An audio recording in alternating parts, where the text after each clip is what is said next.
माननीय सदस्यगण, item number 1 Shrimati Nirmala Sitharaman वित्त मंत्री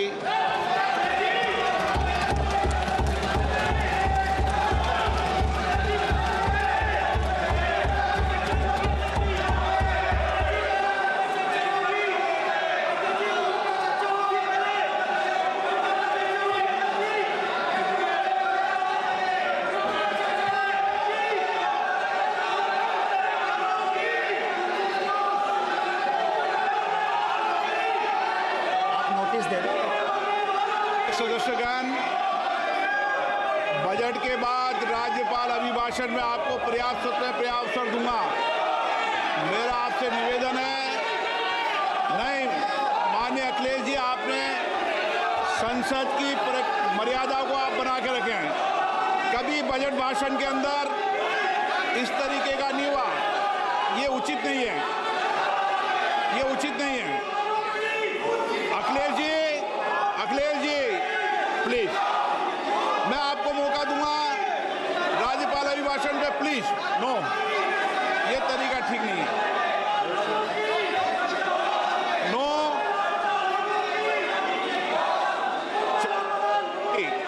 राज्यपाल अभिभाषण पे चर्चा होगी। नो तरीका। Honorable Speaker, I present the budget for 25-26. This budget continues our government's efforts to A. Accelerate growth, B. Secure inclusive development, C. Invigorate private sector investments, D. Uplift household sentiments, and E. Enhance spending power of India's rising middle class. Together, we embark on a journey to unlock our nation's tremendous potential for greater prosperity and global positioning under the leadership of Honorable Prime Minister Shri Narendra Modi.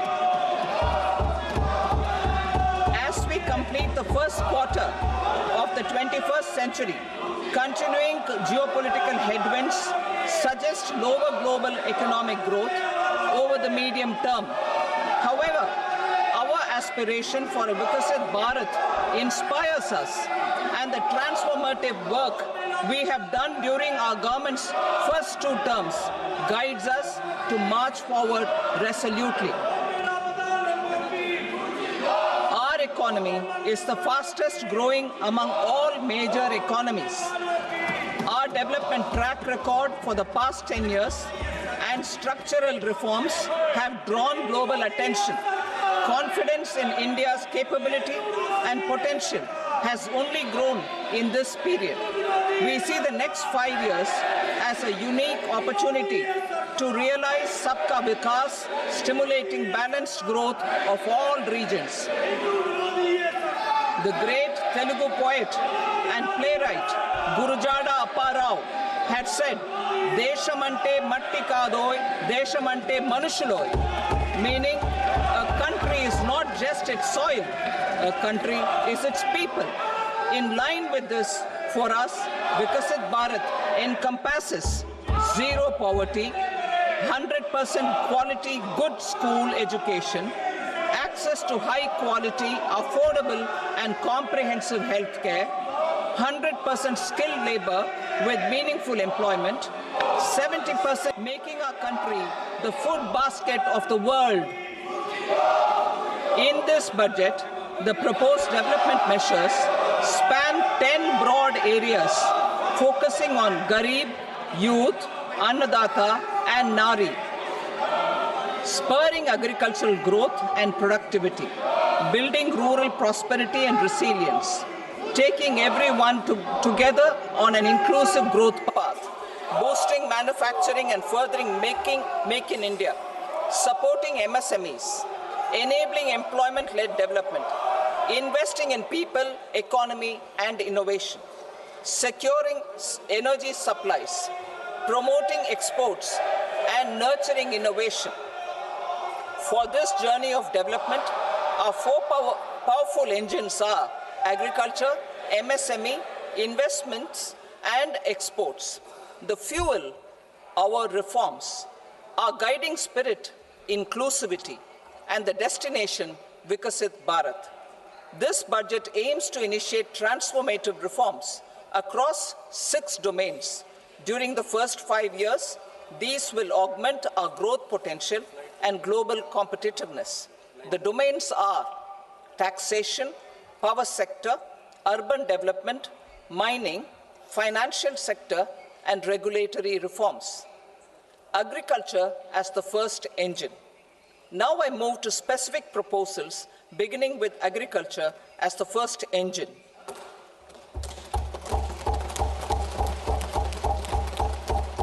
Prime Minister Dhan Dhanya Krishi Yojana, developing agri-districts program.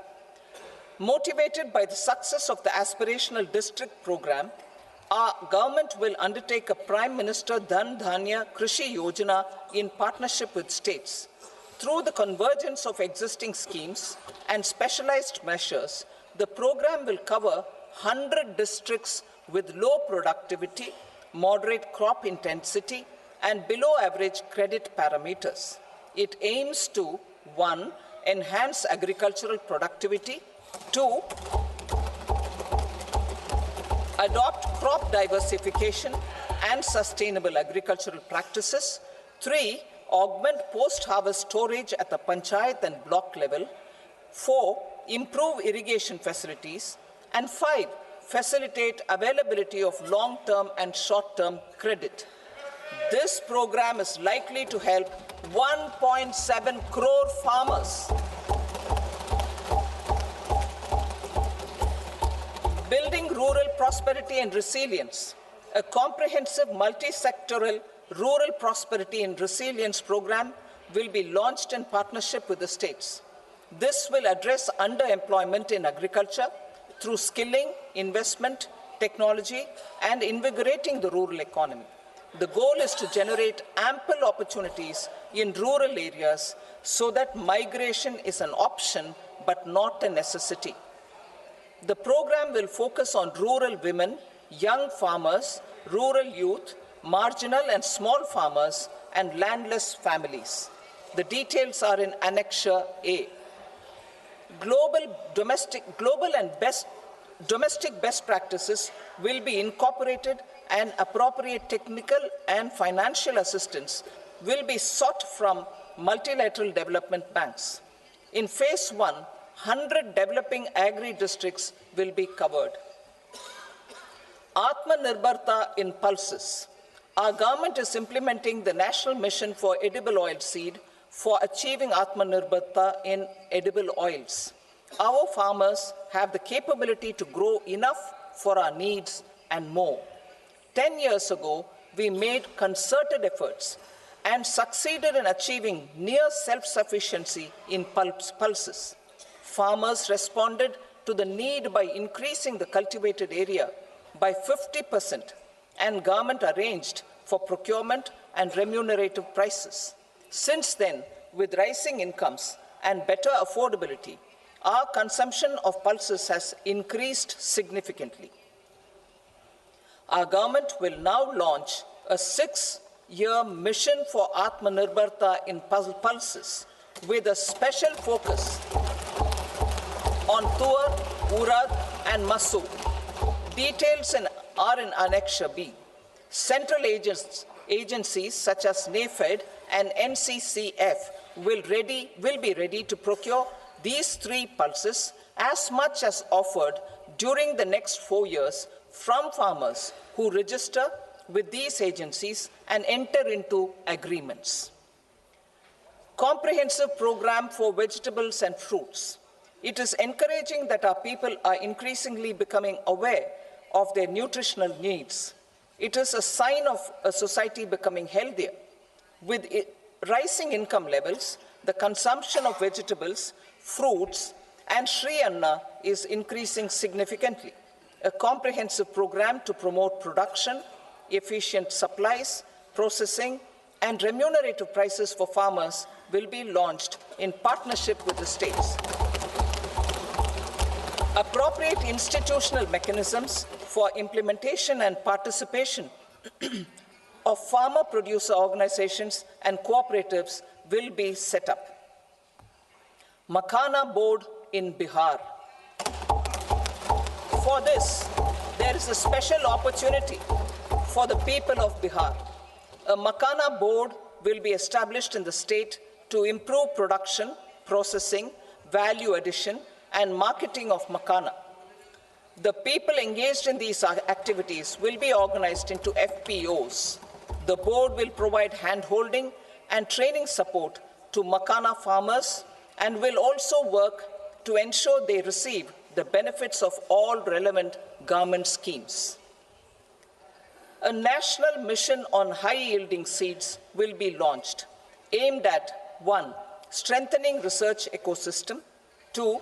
Targeted development and propagation of seeds with high yield, pest resistance, and climate resilience, and 3. Commercial availability of more than 100 seed varieties released since July 2024.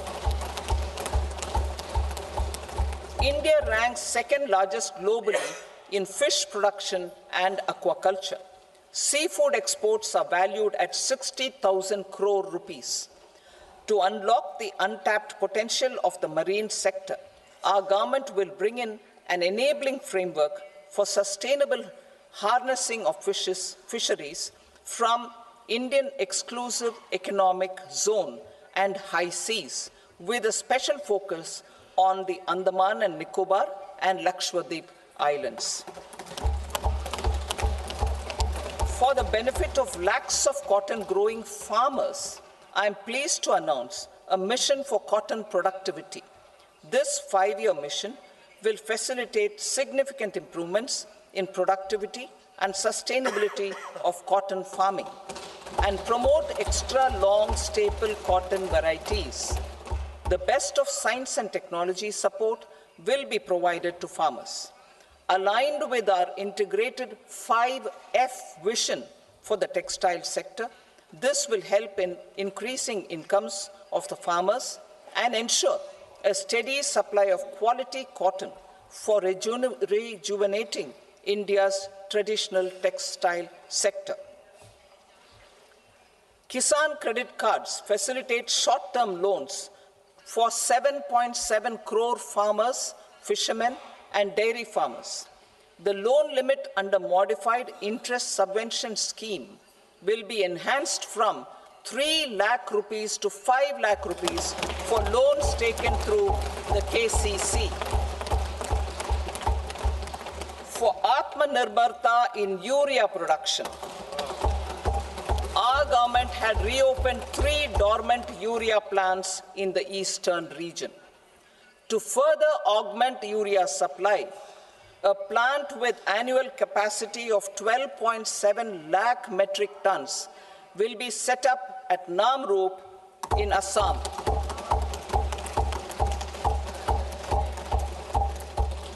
India Post, with 1.5 lakh rural post offices, complemented by the India Post Payment Bank and a vast network of 2.4 lakh Dak Sevaks, will be repositioned to act as a catalyst for the rural economy.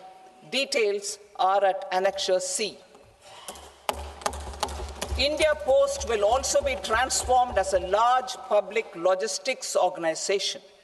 This will meet the rising needs of Vishwakarmas, new entrepreneurs, women, self-help groups, MSMEs, and the large business organizations. Our government will provide support to NCDC for its lending operations for the cooperative sector. MSMEs as the second engine.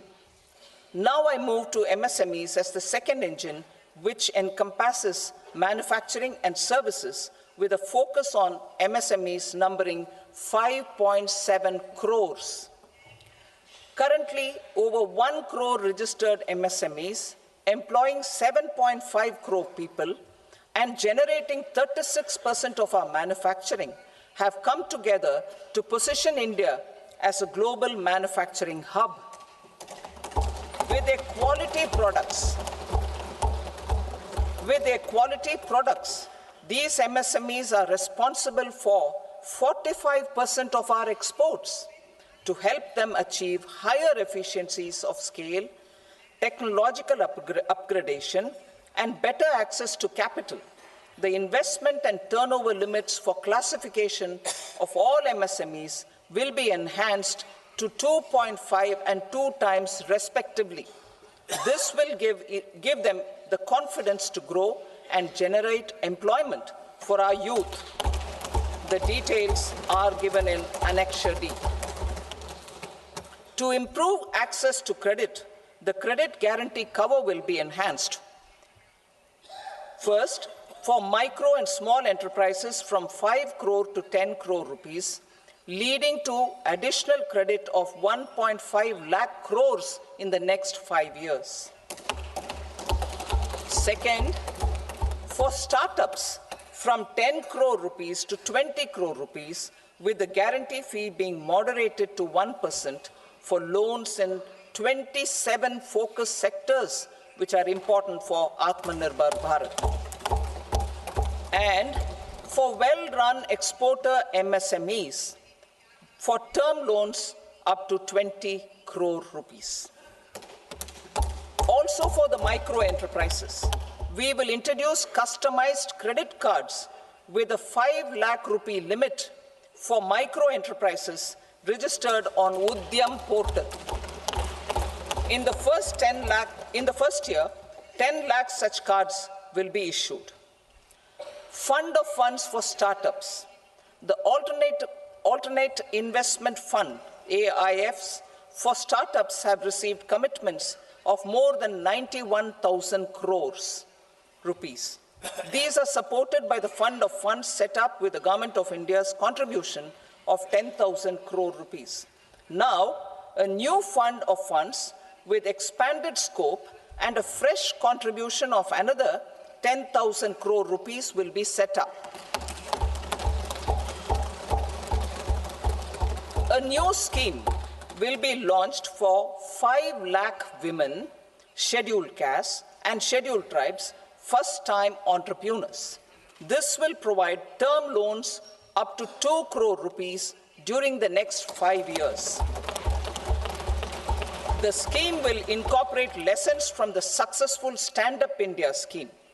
Online capacity building for entrepreneurship and managerial skills will also be organized. Measures for labor-intensive sectors. To promote employment and entrepreneurship opportunities in labor-intensive sectors, our government will undertake specific policy and facilitation measures. To enhance the productivity, quality, and competitiveness of India's footwear and leather sector, a focused product scheme will be implemented.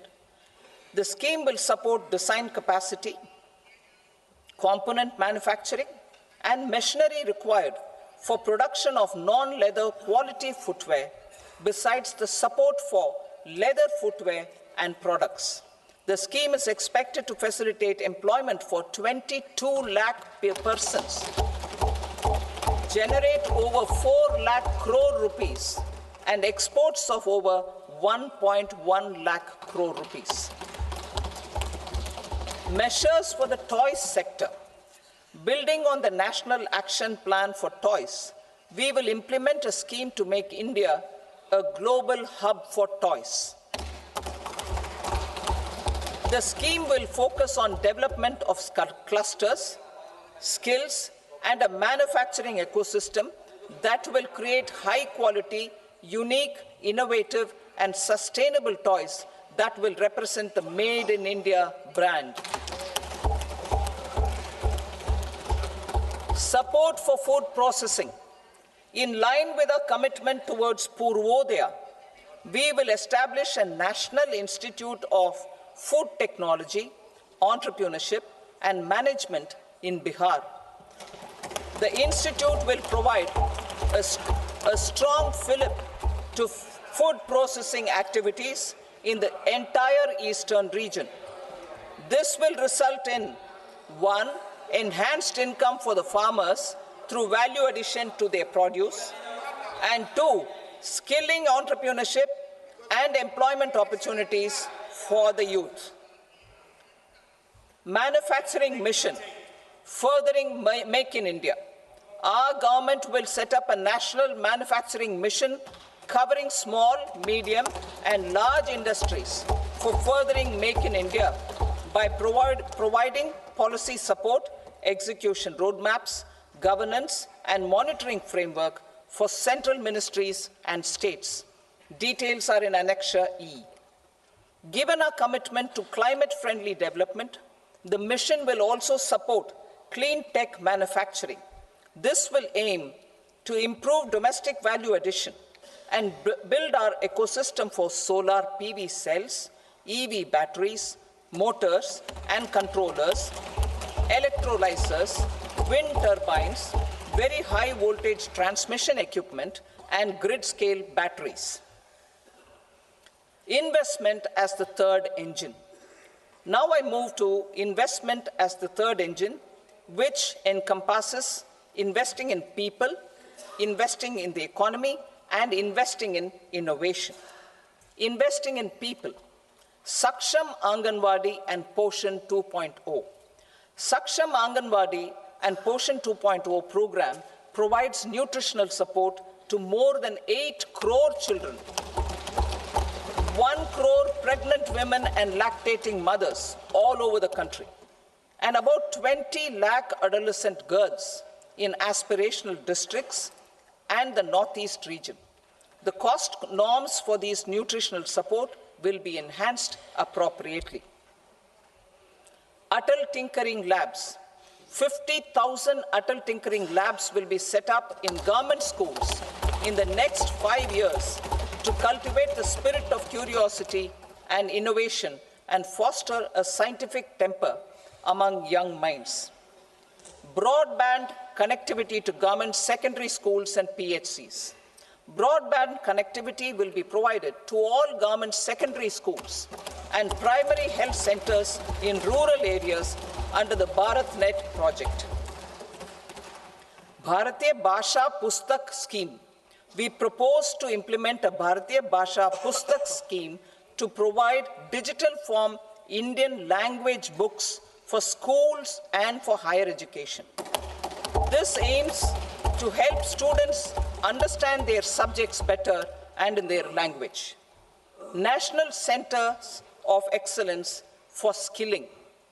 Building on the initiative announced in the July 24 budget, 5 national centers of excellence for skilling will be set up with global expertise and partnerships to equip our youth with the skills required for Make for India, Make for the World manufacturing.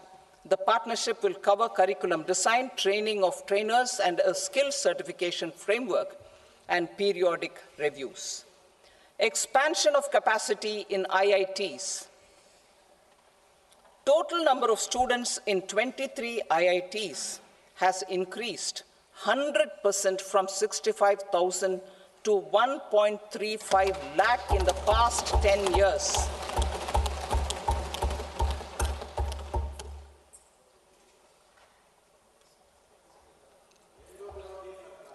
Additional infrastructure will be created in the 5 IITs started after 2014 to facilitate education for 6,500 more students.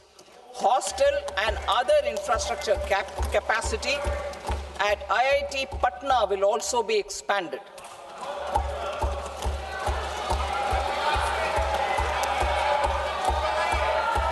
Center of Excellence.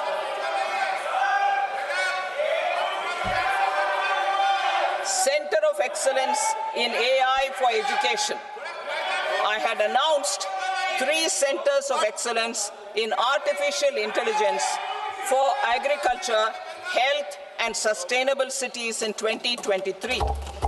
Now a center of excellence in artificial intelligence for education will be set up with a total outlay of 500 crores. Expansion of medical education.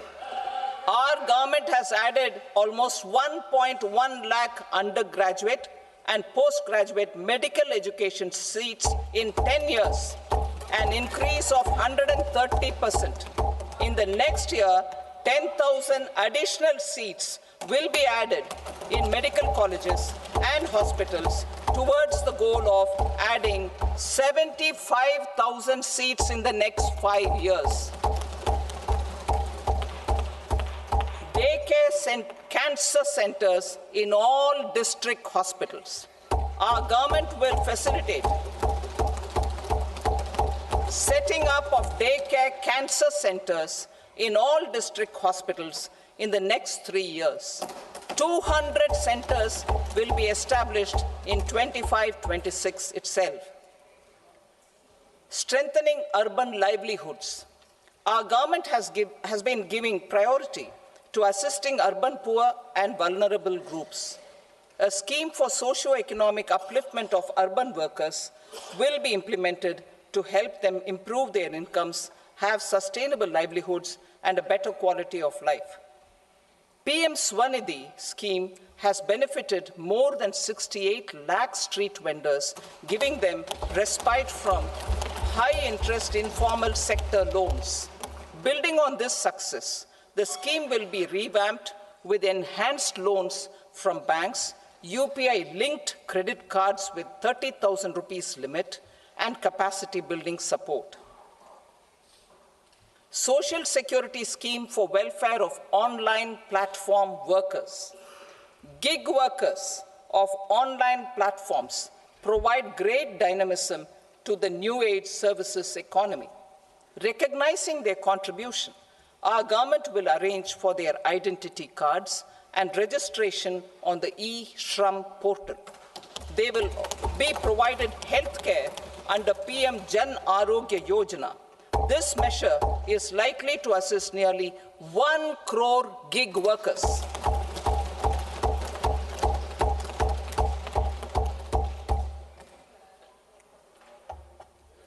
Investing in the economy. Public-private partnership in infrastructure. Each infrastructure-related ministry will come up with a 3-year pipeline of projects that can be implemented in PPP mode.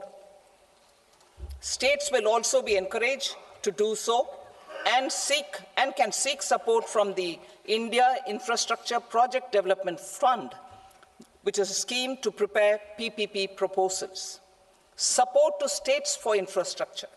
An outlay of 1.5 lakh crore is proposed for the 50-year interest-free loans to states for capital expenditure and incentives for reforms. Building on the success of the first asset monetization plan announced in 2021, the second plan for 2025 to 30 will be launched to plow back capital of 10 lakh crore in new projects. Regulatory and fiscal measures will be fine-tuned to support the plan. Jal Jeevan Mission. Since 2019, 15 crore households representing 80% of India's rural population have been provided access to portable tap water connections. To achieve 100% coverage, I am pleased to announce the extension of this mission until 2028 with an enhanced total outlay. The mission's focus will be on the quality of infrastructure and O&M of rural piped water supply schemes through Jan Bhagidari. A separate MOU or separate MOUs will be signed with the states and union territories to ensure sustainability and citizen-centric water services delivery. Urban sector reforms. Building on the July budget proposals, urban sector reforms related to governance, municipal services, urban land, and planning will be incentivized. Urban Challenge Fund. The government will set up an Urban Challenge Fund of 1 lakh crore rupees to implement the proposals for cities as growth hubs, creative redevelopment of cities, and for water and sanitation purposes, announced in the July budget. This fund will finance up to 25% of the cost of bankable projects, with a stipulation that at least 50% of the cost is funded from bonds, bank loans, and PPPs. An allocation of 10,000 crore is proposed in 2025-26. Power sector reforms.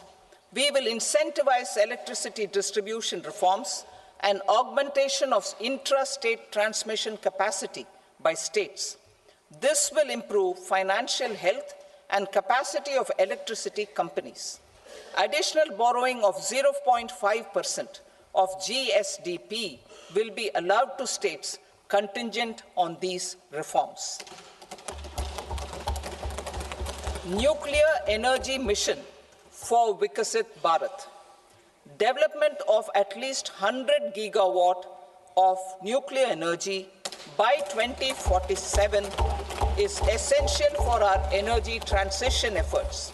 For an active partnership with the private sector towards this goal, amendments to the Atomic Energy Act and the Civil Liability for Nuclear Damage Act will be taken up.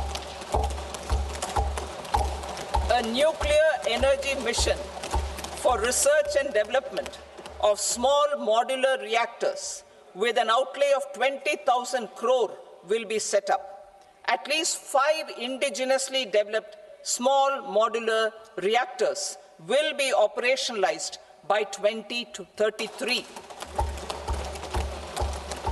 Shipbuilding. The shipbuilding financial assistance policy will be revamped to address cost disadvantages. This will also include credit notes for shipbreaking in Indian yards to promote the circular economy. Large ships above a specified size will be included in the infrastructure harmonized master list. Shipbuilding clusters will be facilitated to increase the range, categories, and capacity of ships. This will include additional infrastructure, facilities, skilling, and technology to develop the entire ecosystem. Maritime Development Fund. For long-term financing for the maritime industry, a Maritime Development Fund with a corpus of 25,000 crore rupees will be set up. This will be for distributed support and promoting competition. This will have up to 49% contribution by the government, and the balance will be mobilized from ports and from private sector. UDAN regional connectivity schemes. UDAN has enabled 1.5 crore middle-class people to meet their aspirations for speedier travel. The scheme has connected 88 airports, and operationalized 619 routes. Inspired by that success, a modified UDAN scheme will be launched to enhance regional connectivity to 120 new destinations and carry 4 crore passengers in the next 10 years. 4 crore additional passengers in the next 10 years. The scheme will also support helipads and smaller airports in hilly, aspirational, and northeast regional districts. Greenfield airports will be facilitated in Bihar to meet the future needs of the state. These will be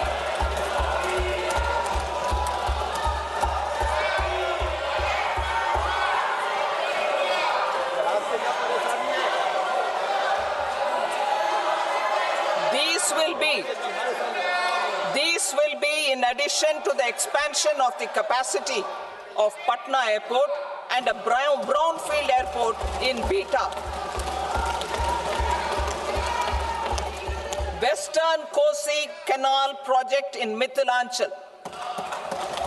Financial support will be provided for the Western Kosi Canal ERM project, benefiting a large number of farmers cultivating over 50,000 hectares of land in the Mithilanchal region of Bihar.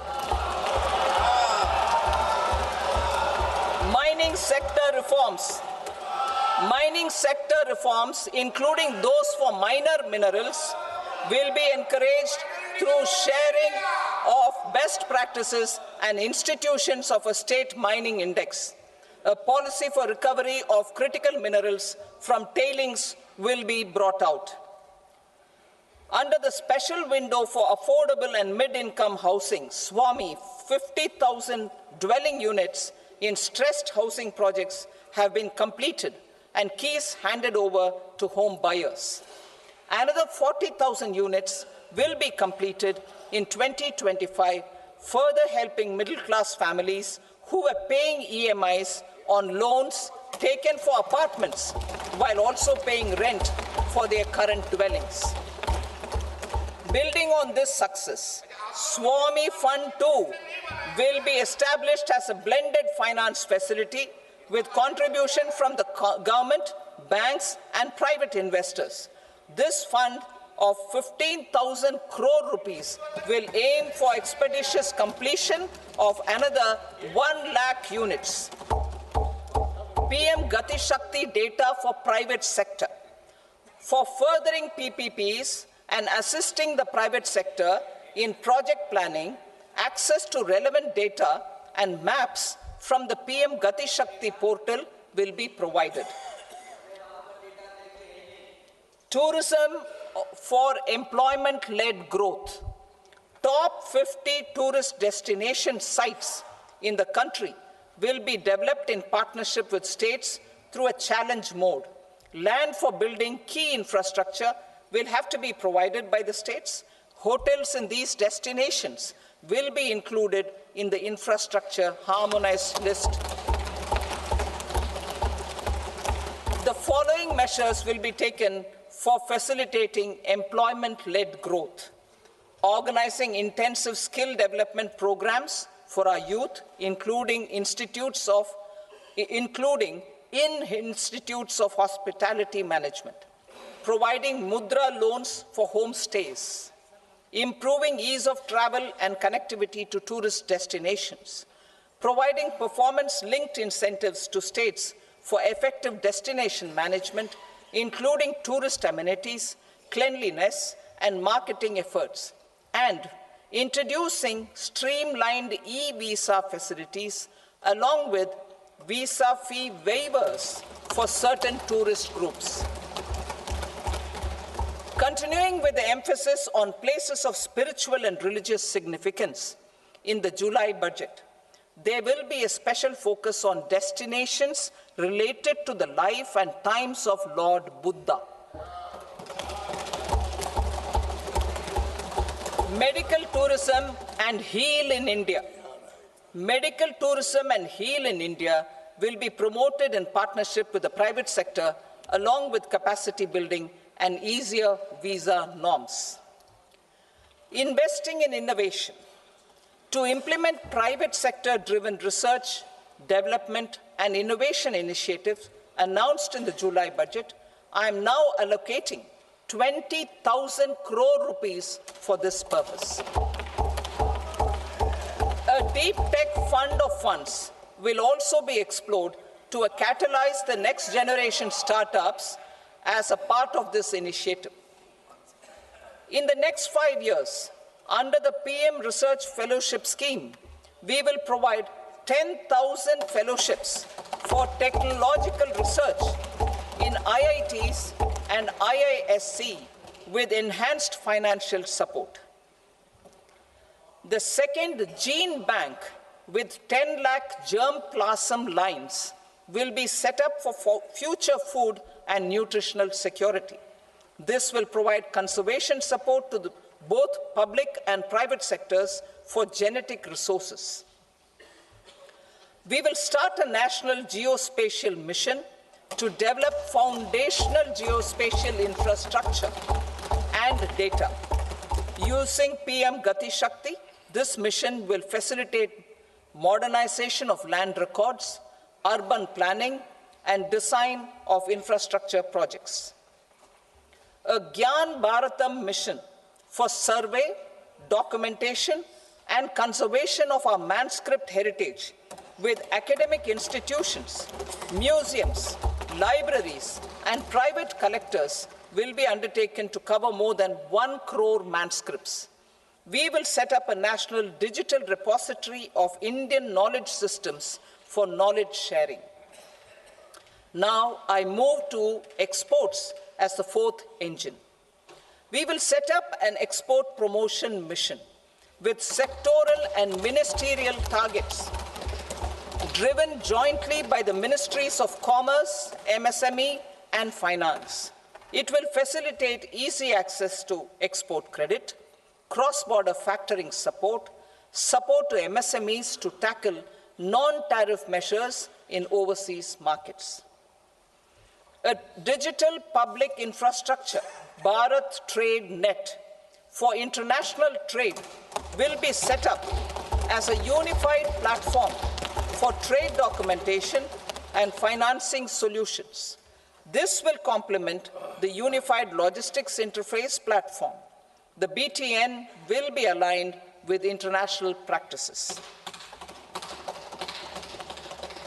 Support will be provided to develop domestic manufacturing capacities for our economy's integration with global supply chains. Sectors will be identified based on objective criteria. Facilitation groups with participation of senior officers and industry representatives will be formed for select products and supply chains. Through this, there are huge opportunities related to Industry 4.0, which needs high skills and talent. Our youth have both. Our government will support the domestic electronic equipment industry to leverage this opportunity for the benefit of our youth. A national framework will be formulated as guidance to states for promoting global capability centers in emerging Tier 2 cities. This will suggest measures for enhancing availability of talent and infrastructure, building bylaw reforms, and mechanisms for collaboration with industry.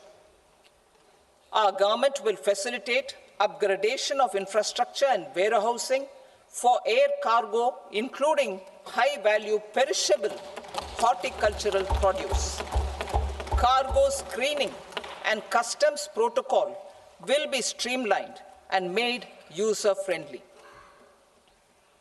Reforms as the fuel.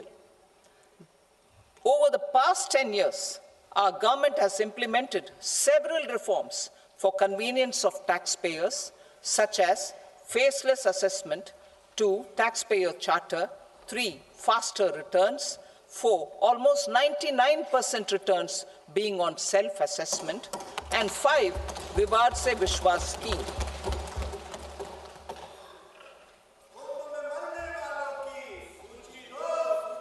Continuing these efforts, I reaffirm the commitment of the tax department to trust first, scrutinize later. I also propose to introduce the new income tax bill next week. I will detail the indirect tax reforms and changes in direct taxes in Part B. Financial sector reforms. The FDI limit for the insurance sector will be raised from 74 to 100%.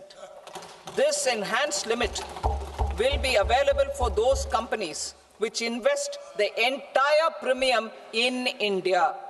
The current guardrails and conditionalities associated with foreign investment will be reviewed and simplified. The services of India Post Payment Bank will be deepened and expanded in rural areas. NABFID will set up a partial credit enhancement facility for corporate bonds for infrastructure. Public sector banks will develop Grameen Credit Score framework to serve the credit needs of SHG members and people in rural areas.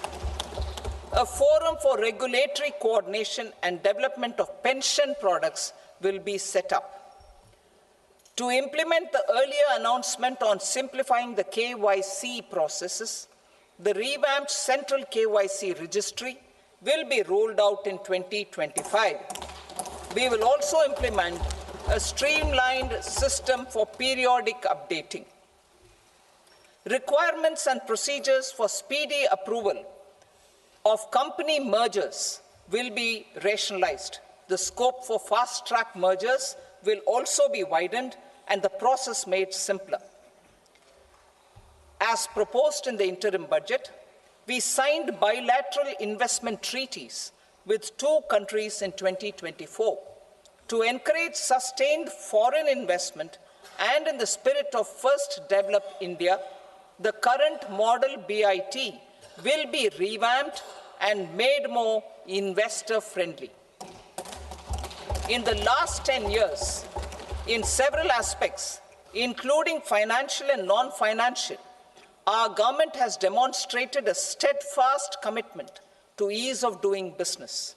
We are determined to ensure that our regulations must keep up with technological innovations and global policy developments. A light-touch regulatory framework based on principles and trust will unleash productivity and employment.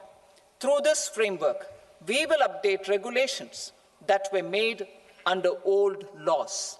To develop this modern, flexible, people-friendly, and trust-based regulatory framework appropriate for the 21st century, I propose 4 specific measures. A high-level committee for regulatory reforms will be set up for a review of all non-financial sector regulations, certifications, licenses, and permissions. The committee will be expected to make recommendations within a year. The objective is to strengthen trust-based economic governance and take transformational measures to enhance ease of doing business, especially in matters of inspection and compliances. States will be encouraged to join in this endeavor. An investment friendliness index of states will be launched in 2025 to further the spirit of competitive, cooperative federalism. Under the Financial Stability and Development Council, a mechanism will be set up to evaluate impact of the current financial regulations and subsidiary instructions. It will also formulate a framework to enhance their responsiveness and development of the financial sector. In the Jan Vishwas Act 2023, more than 180 legal provisions were decriminalized. Our government will now bring up the Jan Vishwas Bill 2.0 to decriminalize more than 100 provisions in various laws. I now move to fiscal policy. In the July budget, I had committed to staying the course for fiscal consolidation.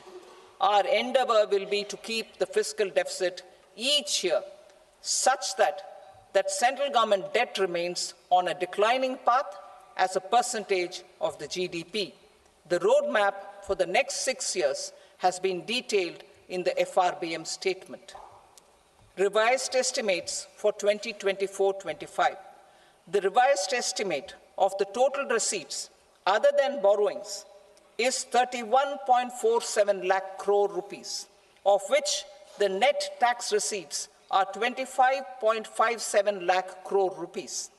The revised estimate of the total expenditure is 47.16 lakh crore rupees, of which the capital expenditure is about 10.18 lakh crore rupees.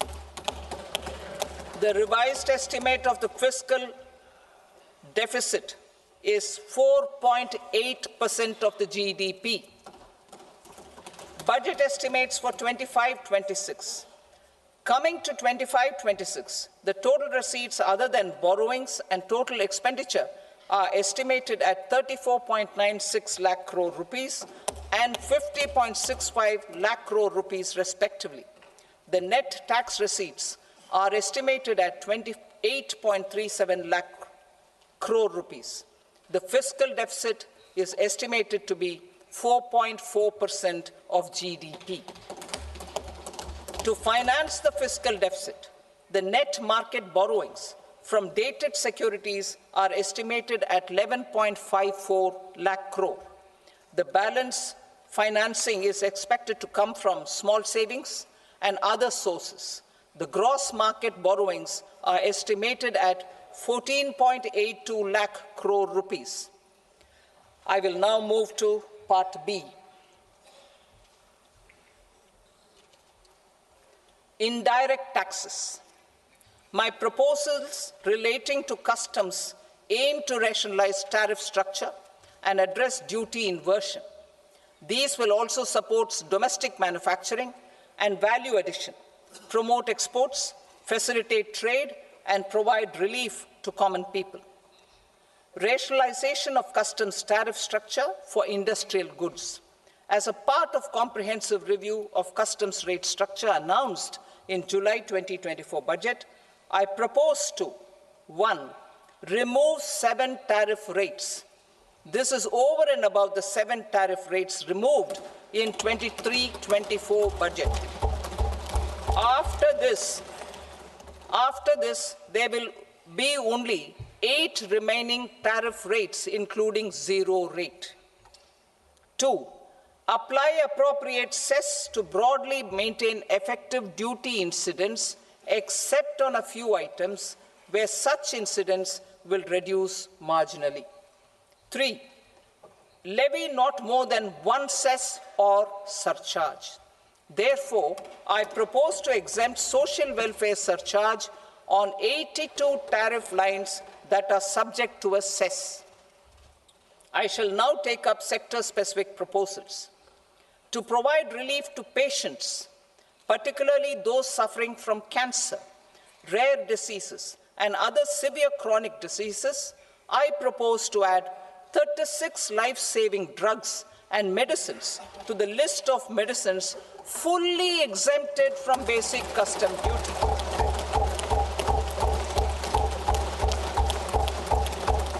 I also propose to add 6 life-saving medicines to the list attracting concessional custom duty of 5%.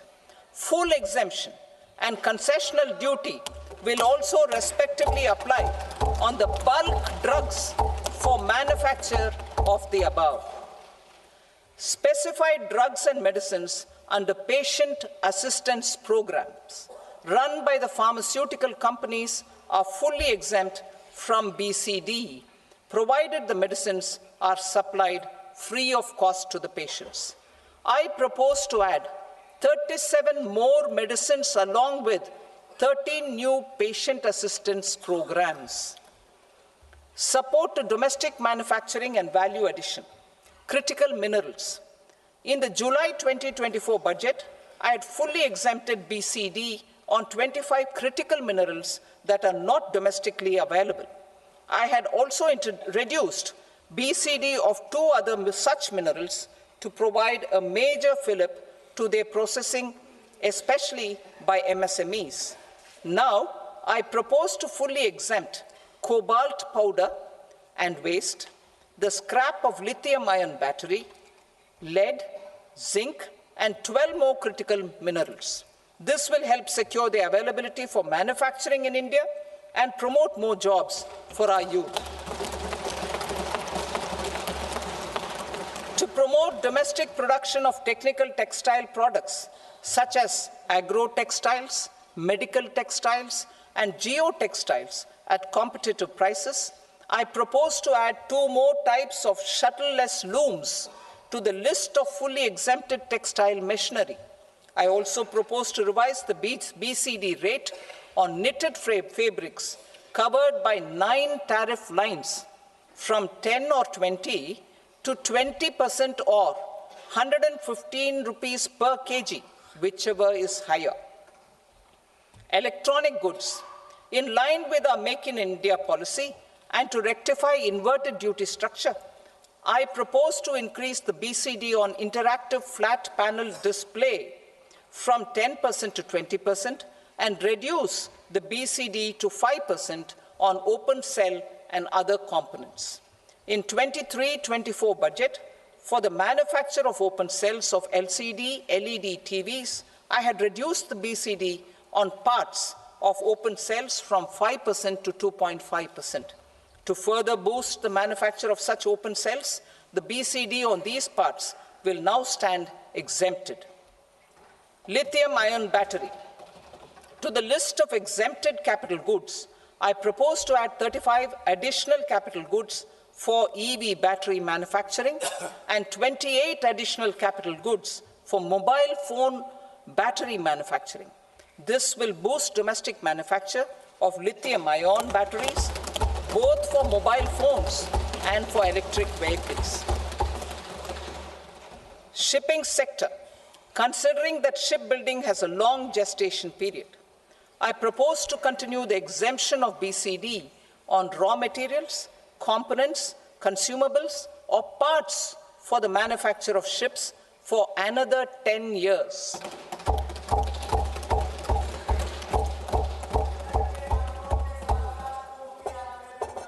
I also propose the same dispensation for shipbreaking to make it more competitive.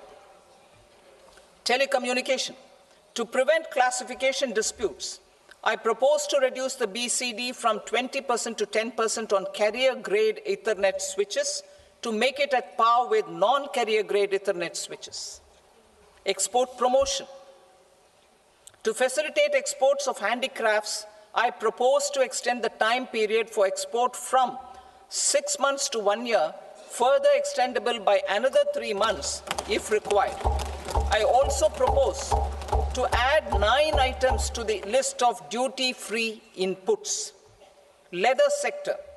I propose to fully exempt BCD on wet blue leather to facilitate imports for domestic value addition and employment. I also propose to exempt crust leather from 20% export duty to facilitate exports by small tanners. Marine products. To enhance India's competitiveness in the global seafood market, I propose to reduce BCD from 30% to 5% on frozen fish paste, surimi, for manufacture and export of its analog products. I also propose to reduce BCD from 15% to 5% on fish hydrolysates for manufacture of fish and shrimp feed. In July 2024 budget, to promote development of domestic MROs for aircraft and ships, I had extended the time limit for export of foreign origin goods that were imported for repairs from 6 months to 1 year and further extendable by 1 year. I now propose to extend the same dispensation for railway goods. Time limit for provisional assessment. Presently, the Customs Act 1962 does not provide any time limit to finalize provisional assessments, leading to uncertainty and cost to trade. As a measure of promoting ease of doing business, I propose to fix a time limit of 2 years, extendable by a year, for finalizing the provisional assessment. I propose to introduce a new provision that will enable importers or exporters, after clearance of goods, to voluntarily declare material facts and pay duty with interest but without penalty. This will incentivize voluntary compliance. However, this will not apply in cases where department has already initiated audit or investigation proceedings. For industry to better plan their imports, I propose to extend the time limit for the end use of imported inputs in the relevant rules from 6 months to 1 year. This will provide operational flexibility in view of cost and uncertainty of supply. Further, such importers will now have to file only quarterly statements instead of a monthly statement.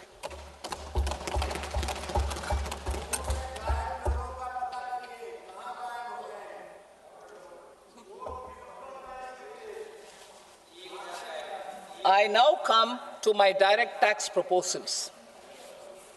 In Part A, I have briefly underlined taxation reforms as one of key reforms to realize our vision of Vikasit Bharat. In respect of criminal law, our government had earlier ushered in Bharatiya Nyaya Sanhita, replacing Bharatiya Danda Sanhita. I am happy to inform this august House and the country that for new income tax bill will carry forward the same spirit of Nyaya in its drafting as well. The new bill will be clear and direct in text, with close to half of the present law in terms of both chapters and words. It will be simple to understand for taxpayers and tax administrators, leading to tax certainty and reduced litigation. Reforms, however, are not a destination. They are means to achieve good governance for our people and economy. Providing good governance primarily involves being responsive.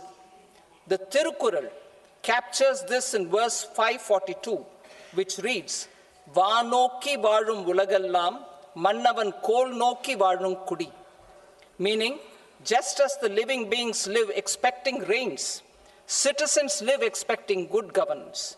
Our government is committed to keeping an ear to the ground and a finger on the pulse and responding while balancing our national building efforts.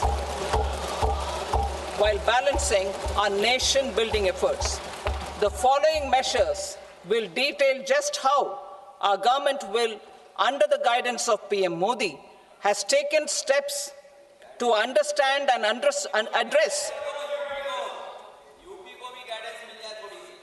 I repeat that sentence, sir. The following measures will detail just how our government, under the guidance of PM Modi, has taken steps to understand and address the needs voiced by our citizens. My tax proposals are guided by this spirit. The objectives of my proposals are as follows: personal income tax reforms with special focus on middle class, rationalization of TDS and TCS for easing difficulties, encouraging voluntary compliance, reducing compliance burden, ease of doing business, employment and investment. I will come to my proposal on personal income tax towards the end. TDS and TCS, rationalization for easing difficulties. I propose to rationalize tax deduction at source, TDS, by reducing the number of rates and thresholds above which TDS is deducted. Further, threshold amounts for tax deduction will be increased for better clarity and uniformity. The limit for tax deduction on interest for senior citizens is being doubled from the present 50,000 rupees to 1 lakh rupees. Similarly, the annual limit of 2.40 lakh rupees for TDS on rent is being increased to 6 lakh rupees. This will reduce the number of transactions liable to TDS, thus benefiting small taxpayers receiving small payments. The threshold to collect tax at source, the TCS, on remittances under RBI's liberalized remittance scheme, the LRS, is proposed to be increased from 7 lakh to 10 lakhs. I also propose to remove TCS on remittances for education purposes, where such remittances is out of a loan taken from a specified financial institution. Both TDS and TCS are being applied on any transaction related to sale of goods. To prevent such compliance difficulties, I propose to omit the TCS. I also propose that the provisions of the higher TDS deduction will now apply only in non-PAN cases. In July 2024, the delay for payment of TDS up to the due date of filing statement was decriminalized. I propose to provide the same relaxation to TCS provisions as well. The government under the leadership of Prime Minister Modi believes in Sabka Saath, Sabka Vikas, Sabka Vishwas and Sabka Prayas. In line with this, we brought in updated return facility in 2022 for voluntary compliance by taxpayers who had omitted to report their correct income. Our trust in taxpayers was proved right. Nearly 90 lakh taxpayers voluntarily updated their incomes by paying additional tax. Taking this trust further, I now propose to extend the time limit to file updated returns for any assessment year from the current limit of 2 years to 4 years. I propose to reduce the compliance burden for small charitable trusts and institutions by increasing their period of registration from 5 years to 10 years. It is also proposed that disproportionate consequences do not arise for minor defaults such as incomplete applications filed by charitable entities. Presently, taxpayers can claim the annual value of self-occupied properties as nil only on the fulfillment of certain conditions. Considering the difficulties faced by taxpayers, it is proposed to allow the benefit of 2 such self-occupied properties without any condition. To streamline the process of transfer pricing and to provide an alternative to yearly examination, I propose to introduce a scheme for determining arm's length price of international transaction for a block period of 3 years. This will be in line with global best practices. With a view to reduce litigation and provide certainty in international taxation, the scope of safe harbor rules is being expanded. A number of senior and very senior citizens have very old national savings scheme accounts. As interest is no longer payable on such accounts, I propose to exempt withdrawals made from NSS by individuals on or after 29th August 2024. I am also proposing to allow similar treatment to NPS Vatsalya accounts as is available to normal NPS accounts subject to overall limits. In my speech in July 2024, I had promised that all processes, including giving effect to appellate orders, shall be digitalized and made paperless over the next 2 years. So I'm happy to announce that digitalization is being made operational now. In July 2024, we brought in the Vivad Se Vishwas scheme to resolve income tax disputes pending in appeal. The scheme has received a great response, with nearly 33,000 taxpayers having availed of the scheme to settle their disputes. I have a few proposals to promote investment and employment.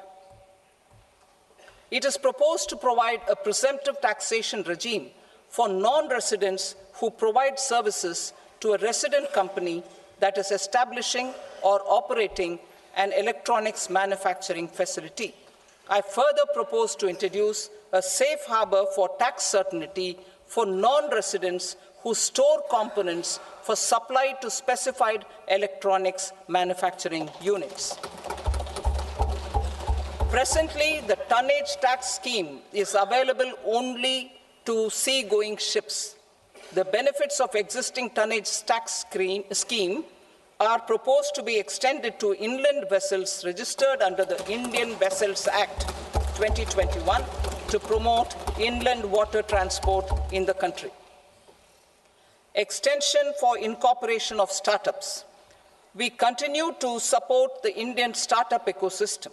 I propose to extend the period of incorporation by 5 years to allow the benefit available to startups which are incorporated before 1/4/2030.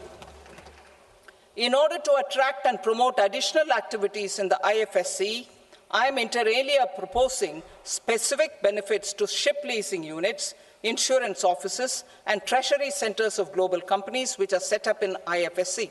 Further, to claim benefits, the cutoff date for commencement in IFSC has also been extended by 5 years to 31/3/2030. Category 1 and Category 2 AIFs are undertaking investments in infrastructure and other such sectors. I propose to provide certainty of taxation to these entities on the gains from securities, to promote funding from sovereign wealth funds and pension funds to the infrastructure sector. I propose to extend the date of making an investment by 5 more years up to 31st March 2030.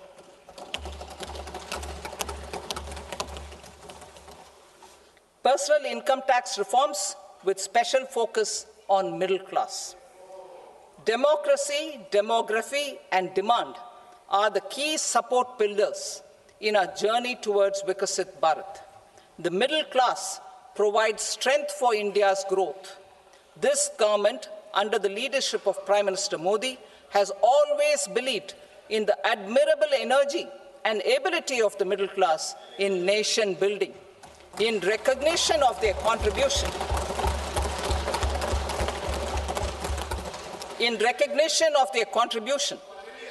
we have periodically reduced their tax burden.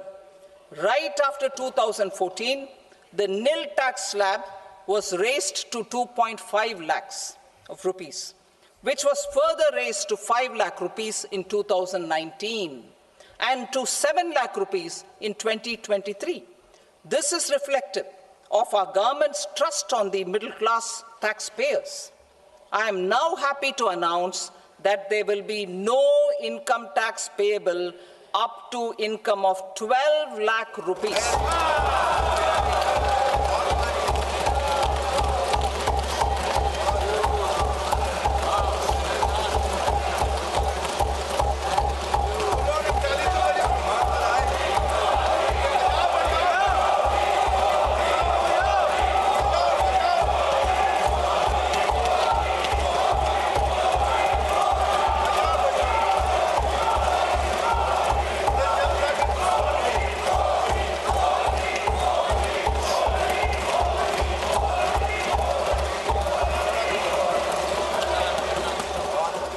So, average income of 1 lakh per month, other than the special rate income such as capital gains, under the new regime.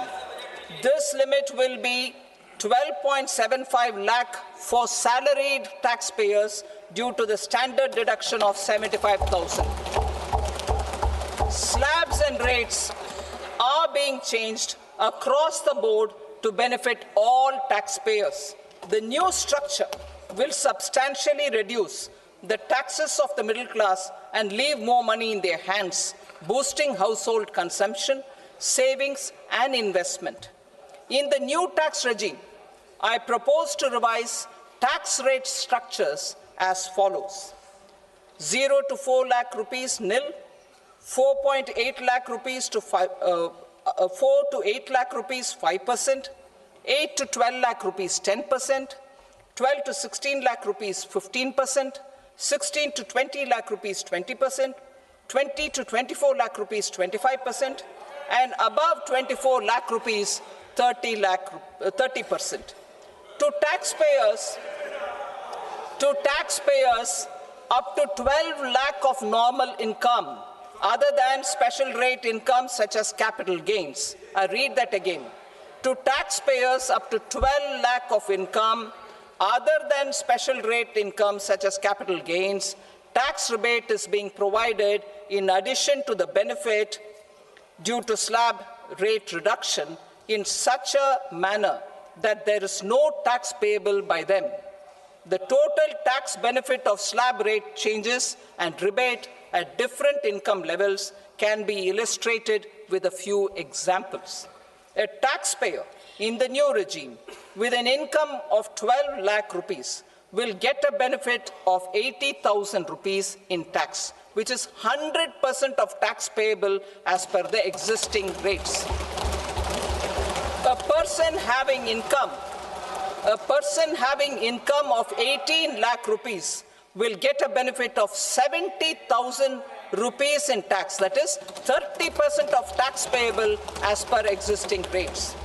A person with an income of 25 lakh gets a benefit of 1,10,000 rupees, that is 25% of his tax payable as per existing rates. Details of my tax proposals are given in the annexure. As a result of these proposals, Honorable Speaker, sir, revenue of about 1 lakh crore in direct taxes and 2,600 crores in indirect taxes will be foregone. Mr. Speaker, sir, with this, I commend the budget to this august House.